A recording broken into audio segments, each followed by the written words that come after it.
Another part of it is what's called role entrapment. That is a sense that the role you've gotten into of being a certain kind of a person starts to entrap you. My father told me a story some years ago about a tailor in a Middle Eastern European country. There was a Jewish man who wanted to show that he had done well, so he went to the best tailor in town, whose name was Zumbak. And he said, Zumbak, I want your best suit. So Zumbak made a suit, and the man came in to try on the suit, and he put it on, and it was beautiful material, no doubt about it. But when he put it on, this sleeve was about 2 inches longer than this sleeve. And he said, Zumbak, he said, I don't mean to complain, but he said, this sleeve is 2 inches longer than this sleeve. Zumbak took affront. Zumbak says, there's nothing wrong with a suit, it's the way you're standing. Stand like this. And he pushes his shoulder down, and the suit then fits perfectly, you see. And the man looks in the mirror, and he sees this big bunched up material back here, and he says, Zumbak, would you mind taking that material? My wife hates it when there's that extra bunch of material there. Zumbak says, there's nothing wrong with a suit, it's the way you're standing, and he pushes his head down like this. So finally, the suit is fitting perfectly. And the man leaves with his new suit on. He's afraid to breathe for fear it won't fit. And he's been completely cowed by Zumbak, and he gets on the bus. And he's standing on the bus, and somebody comes up and says, what a beautiful suit. I bet Zumbak the tailor made that suit. And the fellow said, how did you know? He said, because only somebody as skilled as Zumbak could fit somebody as crippled as you. Now, the feeling often of role entrapment is that you have gotten into a suit and everybody's saying, what a beautiful suit, except your spine is out of whack and you're feeling inside not the same, not as good. In my rather checkered career, which I guess some of you know, some of the checkeredness of it, there was a point, I remember, when I had become a professor at Harvard and I was a winner in the culture. I mean, I wasn't making any money, but I was a winner. My father, he said to me, he wanted me to be a doctor. And when I became a professor, he says, well, that's fine, but what are you going to do for a living? So, but at any rate, there I was, a professor, and for most people, except my father, I had won. And people treated me with great respect because I was part of a symbolic institution of great, and everything I said people listened to. And they thought I was wise, and every day I'd go to work and everybody would reward me all day, and I was teaching human personality and motivation and Freud and all the latest stuff, so that if anybody should be happy, it should be me, technically. I mean, if we wise persons knew what we were talking about, why shouldn't I be it? But I go home and I get into the bathtub and I'd be a neurotic mess. And I decided I would feel somehow that it wasn't good enough. I didn't feel fully satisfied inside, and I thought, it must be me. So I went into analysis and therapy.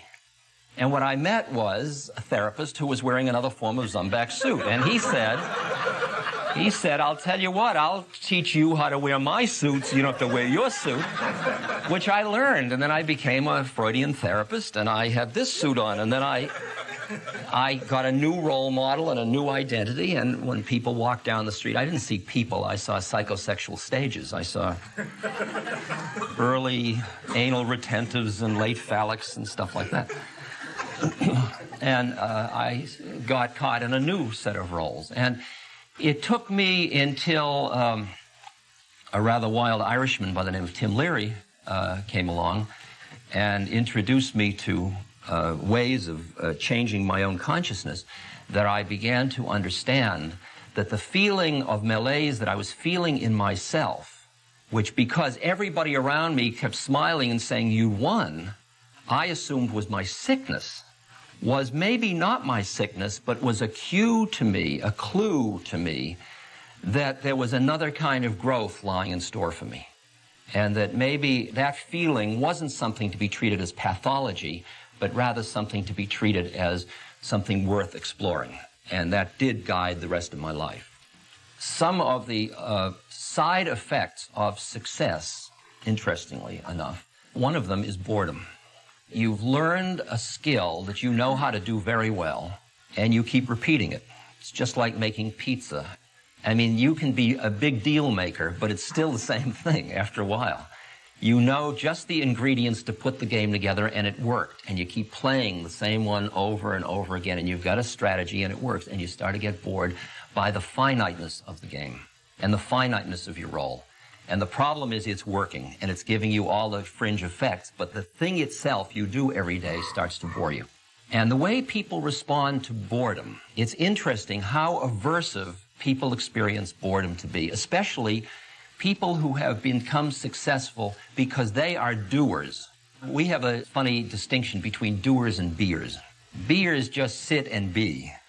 Doers are always doing it. I'll mow the lawn. Here, let me help you. I'll do this. What do you say? Let's go. And their vacations are exhausting. I mean, they come back from their vacation needing a vacation because they are so exhausted because they can't stop doing. Because they got rewarded for doing, and that's the style they have in life. And what happens to somebody that gets bored, that's a doer, is they just do harder.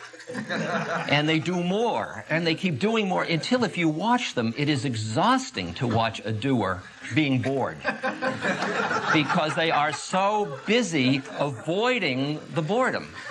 Because the boredom is so real for them. And that kind of fast action to avoid boredom has connected with it, and the anxiety about seeing the trap that you're in and not knowing how to get out of it, because all your models of how to get out of it were just to do more of it.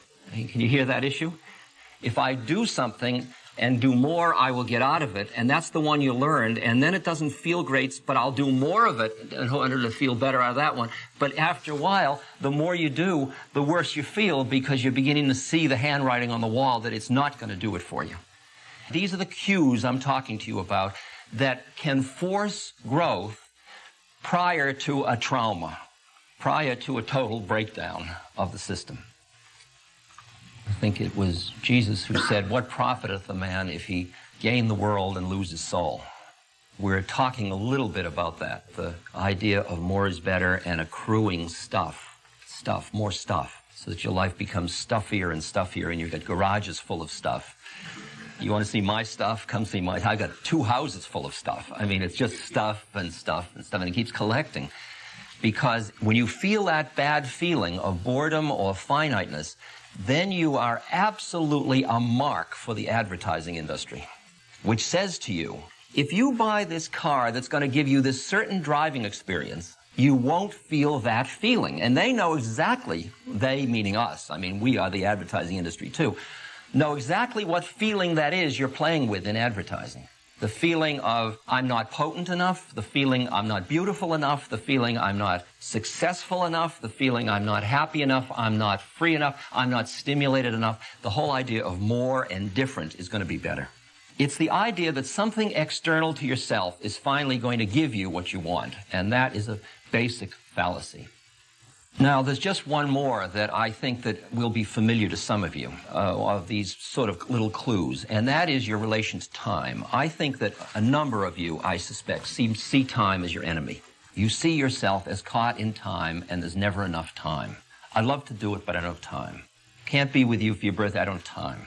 And you feel like you are running against time so much of the time. I mean, I've been in that so often that out of my basically greed, I want more on my plate than I can digest, and then I am running like the rabbit. I can't stop, and I can't do it because I don't have time. And they say that the secret of what we're talking about today is to snatch the pearl of freedom from the dragon time and get into another relation of time, so that instead of time using you, you are in another relationship to time, and that's part of what we're going to be talking about today.